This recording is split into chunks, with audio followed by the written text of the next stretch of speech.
fungi. Which changes have you observed in leather articles and gunny bags or even on the wooden articles during rainy season? We know that during rainy season there is plenty of moisture present in the air, and this condition promotes the growth of microorganisms like the fungi. Fungi are heterotrophic organisms, so they obtain their nutrition from others. So during rainy season, the fungi are found growing on the leather articles or maybe the cotton clothes or the gunny bags or the wooden articles, because fungi obtains its nutrition from these articles, and therefore you will find the leather articles like the bags, the shoes, the belts and the plant products like the gunny bags and the cotton cloths developing fungal growth in the form of black or white spots. So how long can these articles be used? Well, these articles do not last long, because when the fungi starts growing on these articles and starts deriving its nutrition from these articles, the hyphae of the fungi, these are the hyphae of the fungi, which are the root-like structures. So these hyphae penetrate into the material on which it is growing in order to obtain nutrition and also to reproduce at a faster rate. And this causes the material to wear and become weak. And therefore, if we find fungus growing on the cotton fabric, the gunny bags, the leather articles or the wooden articles, they do not last long. Then why do these articles not get spoiled during summer or winter? Because during summer or winter season, the humidity or the moisture content in the air is very less. So this does not favor the growth of microorganisms on plant products or the leather articles. And therefore, the articles do not get spoiled during the summer or winter season. Pickles and murambas are made in the summer season, and then they can be preserved for an entire year. So on and off, when the pickle jar or the muramba jar is opened, at times it is noticed that the pickle bottle or the muramba bottle may contain some black patches or black powder or some white disc like this floating on top. So what exactly is this? And why are such food items not fit to be eaten? Well, the black powder or the white discs which you can see floating on the pickle or the muramba are nothing but the fungi, and they form when the pickle or the muramba jar is exposed to air, or sometimes when mummy adds salt to the pickle, then the salt ratio is wrong in the pickles. It is also possible that the tools or the utensils which were used for making the pickles or the murambas were not clean. The fungus or the mold obtains its nutrition from the pickle or the muramba for its growth and nutrition. Why? Because it is a heterotrophic microorganism, and when it starts growing on the pickle or the murambas or any foodstuff, then it produces some poisonous chemicals called as the mycotoxins, and these mycotoxins spoil the food. The term toxins itself says that these are very poisonous chemicals which are produced by the fungi, and if one consumes such foodstuffs which are contaminated with fungi, then it can lead to food poisoning. Food poisoning is very common during community feasts. What could be the possible reason? Well, the main cause is bacteria, and the name of the bacteria that causes food poisoning is Clostridium. The pathogens can be found in almost all the kinds of food that human beings eat. However, when the food is being cooked or when the food is cooked, the heat from cooking usually kills the pathogens in the food before we eat it. When food is eaten raw, then it becomes a common source of food poisoning, because the bacteria do not get destroyed or killed because there is no cooking process at all in the raw food. So the food becomes contaminated when the person who is preparing the food is not washing his hands properly, or is using contaminated water for cooking, or is using dirty vessels for cooking the food. So it is a Clostridium bacteria which basically leads to food poisoning. There are various species of Clostridium bacteria like the Clostridium botulinum, Clostridium difficile, the Clostridium perfringens, the Clostridium tetani, etc. But other than Clostridium, there are other microorganisms also which can cause food poisoning. So these are the Clostridium bacteria, and these Clostridium bacteria are rod-shaped bacteria. These Clostridium bacteria, they can produce bottle-shaped endospores. So the green colored structures that you can see inside the Clostridium bacteria are the bottle-shaped endospores.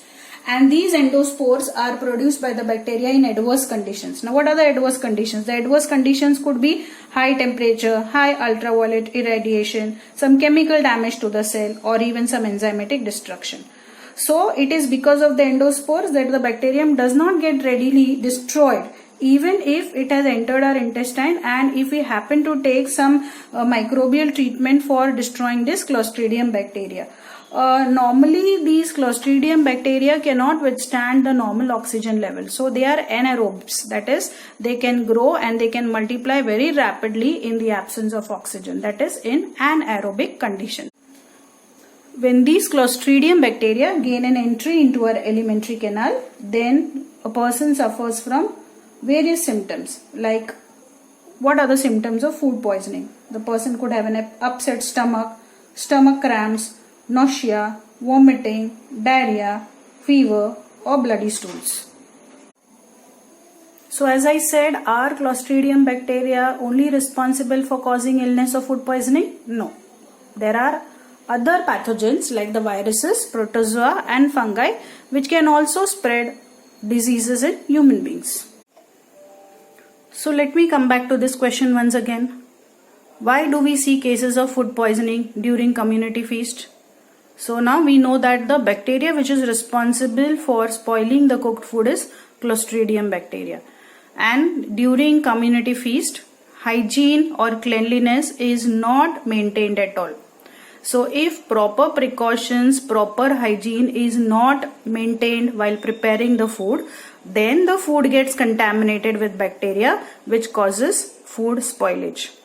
Even water which is contaminated and is used for cooking is used for food preparation, then too it leads to food poisoning. This is the last topic in this chapter, the spread and prevention of disease. Let us start with the first disease, AIDS. Full form of AIDS is Acquired Immunodeficiency Syndrome. AIDS was first recognized in USA in the year 1981. In India, the first case of AIDS was reported in 1986 among some commercial workers in Chennai. It is considered to be a pandemic disease, that is a disease which can spread throughout the world, just like how we are experiencing the COVID pandemic. And it spreads rapidly in all the continents of the world. So the main causative agent of AIDS is a virus by the name HIV. HIV stands for Human Immunodeficiency Virus. This is the diagram, or this is how the HIV virus looks like. Let us see the modes of transmission of HIV. First one is through sexual contact. Sexual contact is a mode of transmission of HIV. It happens from an infected partner to a healthy person. When one has multiple sex partners, or one goes to the prostitutes, or one is a homosexual. Blood contact or blood transfusion is another reason for transmission of HIV. When one is admitted in the hospital and needs blood, the blood that is brought from the blood bank, or when one donates blood and that blood is not tested or screened, and if that blood contains HIV positive virus, then the virus is transmitted into the recipient's or into the patient's body via blood transfusion. Another way of transmission of HIV virus is by use of unsterilized medical instruments. So suppose you go to a doctor and the doctor uses the old needles and syringes. The needle may be infected with the HIV virus because the doctor might have given injection to an HIV positive person, who knows, and the same needle is being used on another patient, then the virus will be transmitted into the healthy person's body. Or use of any surgical instrument can also lead to the transmission of HIV. Normally HIV transmission takes place by sharing needles and syringes. When these drug abusers, they keep sharing the needles and syringes sharing the drugs amongst themselves. So if one of them happens to be an HIV positive person, then by sharing these needles and syringes amongst them, they will transmit they will transmit the virus to the healthy person. Transmission of HIV virus can also happen from mother to child. So mother to child transmission is another mode of transmission of HIV, where the mother will be infected. So she can transmit the HIV to the newborn baby in her womb with her maternal blood, that is the mother's blood, or even during breastfeeding. So what are the preventive measures for AIDS? Educate the people. That's very important. Educate all the people, but especially those who are at a higher risk of getting the disease. So who are those people who are at a higher risk of getting the disease? Those who have multiple sex partners, or those who are into prostitution, or those who are homosexual. So these people must be specially educated. Of course, it is necessary to educate all the people. Then second preventive measure is, of course, avoid prostitution, avoid multiple sex partners, avoid homosexuality. The very important preventive measure is that the person who donates the blood, his blood has to be screened or tested before it is given to the recipient. Make use of disposable needles and syringes. And one can bring awareness among the people by use of mass media, slogans, or by conducting AIDS control program. The next disease is hepatitis. Hepatitis is inflammation of the liver. The causative agent of hepatitis is hepatitis virus. There are 5 main types of hepatitis: hepatitis A, B, C, D and E. Hepatitis A and hepatitis E are typically caused by eating contaminated food and water. But hepatitis B, C and D usually occur because of the parental contact with some infected body fluids. So the normal cause of hepatitis A and hepatitis E is consumption of contaminated food and drinking contaminated water. What is the preventive measure for hepatitis? Hepatitis can be prevented by practicing good hygiene. So good hygiene is a key way to avoid or to avoid contracting hepatitis A and hepatitis B. So as we know, the main mode of transmission of hepatitis A and hepatitis E is contaminated food and water. So what should we do? We have to make it a point to drink clean and filtered water. Also, the food has to be covered and stored properly. Influenza. Influenza is a viral infection which attacks our respiratory system, that is our nose, our throat and lungs. And you must be already knowing that influenza is commonly called as flu. The causative agent of influenza is the influenza virus. So how does influenza spread? Influenza spreads when a person who is infected with influenza coughs, sneezes or talks. Because when such a person coughs, sneezes or talks, the viruses travel through air in the form of droplets. And if healthy people inhale these droplets directly, or when that healthy person picks up the germs from any object such as a telephone or maybe computer keyboard, then by touching all these objects, the virus is transferred to them through the eyes, nose or mouth. Prevention of influenza, very important, maintain personal hygiene. Wash your hands often with soap and water for at least 20 seconds. When you use a hand sanitizer, use an alcohol based hand sanitizer if soap and water aren't available. You have to avoid touching your face, especially your eyes, nose and mouth. You must cover your mouth when you cough and sneeze. And when you sneeze, sneeze into a tissue or on your elbow and then wash your hands. Keep the surfaces clean, because clean surfaces are often touched by us, isn't it? And when the surfaces are kept clean, then they prevent the spread of the flu infection. Avoid going in crowded places, because the flu can easily spread whenever people gather in large numbers. So avoid crowds to reduce the chances of infection.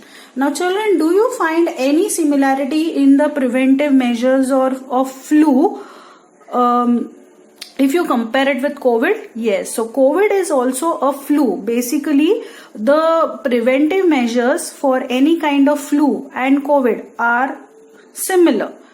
Only difference is that the flu virus is not so dangerous that it leads to some chronic infection. But we know the hazards, or we know the conditions that one goes through or one suffers through when one gets infected with COVID. So basically, for any type of flu, the preventive measures are the same. The next two diseases are measles and chickenpox. Measles is also called as rubella and is caused by the measles virus. Chickenpox is caused by the varicella zoster virus. Mode of spread of infection is coming in contact with an infected person in both the diseases. Both the diseases are highly contagious. Here I have mentioned that mode of transmission of chickenpox is very contagious. In fact, measles is also very contagious. How does it spread from one person to another? When a person coughs or sneezes, then the droplets containing the virus pass into the air. And if a healthy person happens to inhale these droplets, then the virus gains an entry into the body. The virus can also pass on to another person by using contaminated clothing of the patient और by coming in direct contact with the open blisters. आपने देखा होगा कि chicken pox के समय कैसे छोटे छोटे फोड़े आते हैं जिसमें पस भरा हुआ होता है, तो जब वो फोड़े फूटते हैं तो पस बाहर निकलता है. एंड इफ दैट पस comes in contact with any other healthy person, then that healthy person can also get infected with chicken pox.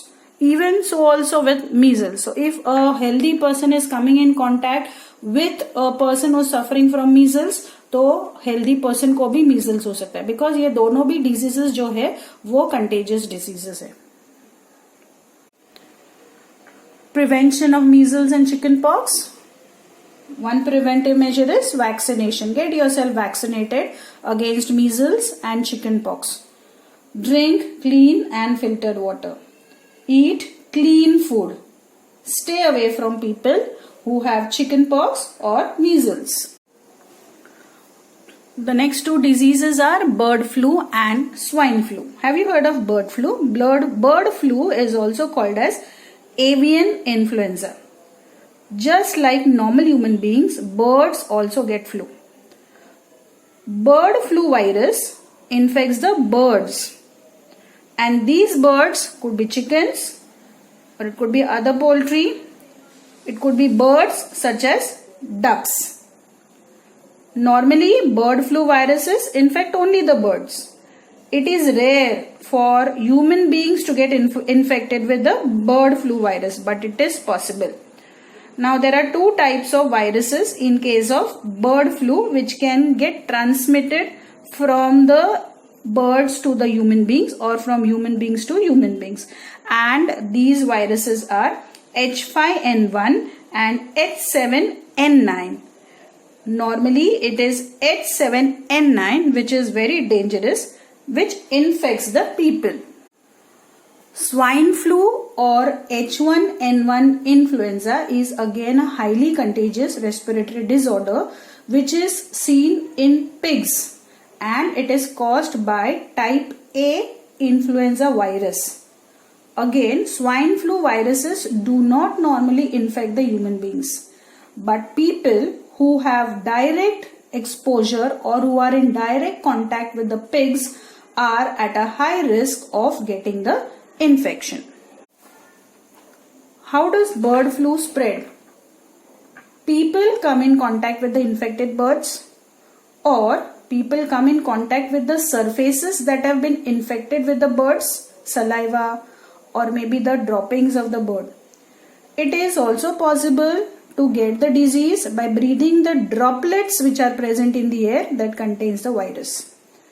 It may also be possible to catch bird flu by eating the poultry or the eggs which are not cooked well at home. How does swine flu spread? The H1N1 influenza virus can be transmitted when people come in close contact with the infected pigs. Human to human transmission can also take place here, and this is by coughing or sneezing of people who are already infected with swine flu virus. People can also become infected when they touch the surfaces and then they touch their mouth or nose. Now when one is cooking poultry or when one is handling the poultry, one has to wash his or her hands often with warm water and soap. Okay? समझ में आया? जब ये raw poultry को हम specially handle करते हैं तभी क्या करना है? हाथों को अच्छी तरह से धोना है. ऑल्सो ये देखना है कि जो हम लोग चिकन विकन जो पका रहे या पोल्ट्री पका रहे वो प्रॉपरली कुक्ड होना चाहिए. It should be steaming hot, कच्चा नहीं रखना है. Also when one handles the live poultry तो हमेशा अपने हाथ धोना चाहिए. And during the epidemic of bird flu, see that one avoids contact with the live birds and poultry. Prevention of swine flu: wash your hands often with soap and water, especially after you cough or sneeze. Make sure that the pork that you are cooking is cooked properly until steaming hot. Stay at home if you are sick, or else you will pass on the virus to others. The next disease is dengue. We know that dengue is caused by a mosquito, and the mosquito who is responsible for passing the virus from one healthy person to another healthy person is the female Aedes aegypti species of the mosquito. But the main causative agent of dengue is the dengue virus. The Aedes aegypti mosquito is only the carrier of this dengue virus. How is the disease transmitted from one person to another person? If the female Aedes mosquito is already infected with the dengue virus, and if this mosquito bites a healthy person, then the mosquito passes on the virus into the blood of the healthy person, and this healthy person becomes infected with dengue. Or another mode of transmission of dengue is that if the female Aedes aegypti mosquito is unaffected, but there is already an infected person with dengue. So if this unaffected mosquito bites an infected person, then the virus goes into the body of the mosquito. Now the mosquito also gets infected with the dengue virus, and now when this mosquito goes on biting the healthy people, then we find that the dengue spreads like wildfire. So many people then get infected with dengue because of this now infected mosquito biting the healthy people. Prevention of dengue. The best way to protect oneself from dengue is not to allow water to get stagnated, because stagnant water is the breeding site for mosquitoes. Also, change the water in flower pots at least once in a week. See that you leave no water in the saucers of the potted plant. Cover all water containers, whether it be wells or water storage tanks or any kind of tank in your house. Wear long sleeved clothes and long trousers. Use insect repellent over the exposed parts of the body. Sleep in mosquito nets. The next disease is pneumonia. Pneumonia is an infection of one or both the lungs. The germs that cause pneumonia are very contagious, which means they can spread from one person to another person. Causative agent of pneumonia can be bacteria or virus or fungi. Pneumonia is also spread when one coughs or sneezes and the bacteria or virus are transported or transferred into the air as droplets. And if any healthy person breathes in these droplets, then the healthy person also suffers from pneumonia. When a person is infected with pneumonia, the air sacs get filled with fluid or pus, so the infection can be life-threatening. Prevention of pneumonia. Getting vaccination of pneumonia can reduce the risk of getting pneumonia. Stay away from people who are ill. Get enough rest. Eat a healthy diet which includes a lot of fruits, vegetables, fiber and proteins. Adults should avoid smoking. Wash your hands with warm soapy water. Leprosy is also known as Hansen's disease. It is a chronic disease which is caused by a bacterium which is called as Mycobacterium leprae. The disease causes damage to the skin, resulting in skin lesions and deformities. So you know how a leper or a leprosy patient looks like. So here he gets deformities in the body parts. Scientists currently think that it may happen that when a person suffering from leprosy coughs or sneezes, and if a healthy person breathes in the droplets containing the bacteria, then the healthy person also gets affected with the Mycobacterium leprae and suffers from leprosy. Also, prolonged close contact with an untreated patient for many months can lead to transmission of disease. Prevention of leprosy. BCG vaccination at the time of birth is the best method or best way of preventing leprosy. If a person is found to be a positive case of leprosy, then that patient has to be isolated from the remaining people. One must avoid coming in close contact with a leprosy patient who is untreated. If an animal is suspected to have leprosy, keep away from that animal, and mask and gloves have to be used while handling any leprosy patient. Cholera. Cholera is caused by the bacterium called as Vibrio cholerae. Cholera is an infectious disease. Symptoms seen are severe watery diarrhea.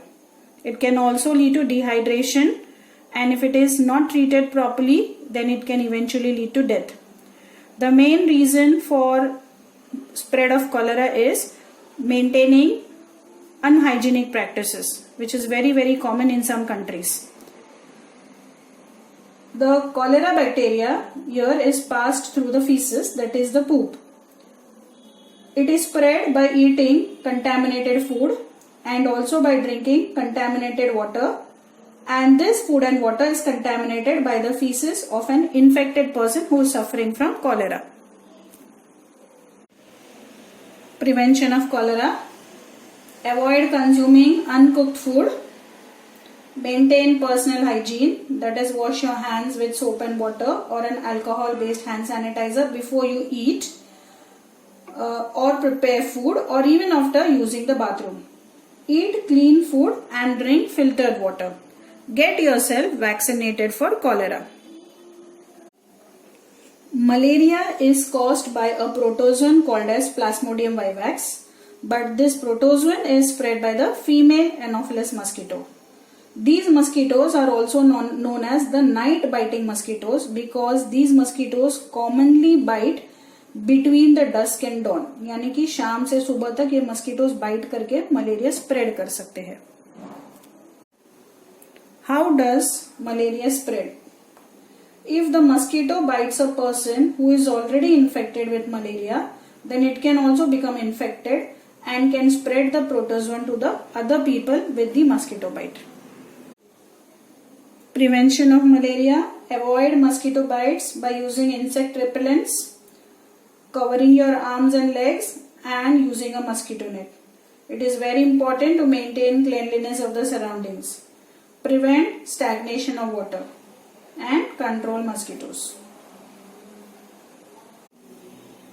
The next diseases are dandruff, ringworm, and scabies. You already know what dandruff is. This is the infection on the skin which is caused by a fungus. The dandruff is also caused by fungus, and scabies, a skin disease, is also caused by fungus. So the causative agent of dandruff, ringworm, and scabies is the fungus. So since dandruff, scabies, and ringworm are caused by fungus, they are contagious diseases. So how do these diseases spread? When one comes in contact with an infected person, the fungal infection can spread to another person.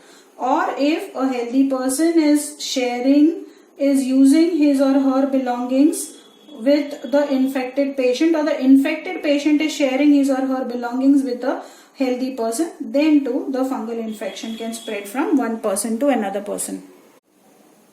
So what are the preventive measures in order to protect or in order to prevent fungal infections? Very important, to maintain personal hygiene and avoid contact with an infected person, and as far as possible don't share your personal items with others. Let us see an additional question. We normally see that salt is applied on the inner surface of the jars before storing the pickle, and when the pickle is transferred into the jar, the pickle is covered with oil. So why is salt applied on the inner surface of the jar and the pickle is covered with oil? Because both salt and oil are natural preservatives. So we know the preservatives play a very important role by not allowing the microorganisms to grow into the foodstuffs. So to avoid spoilage of pickles, salt is applied on the inner surface of the jars and pickle is covered with oil.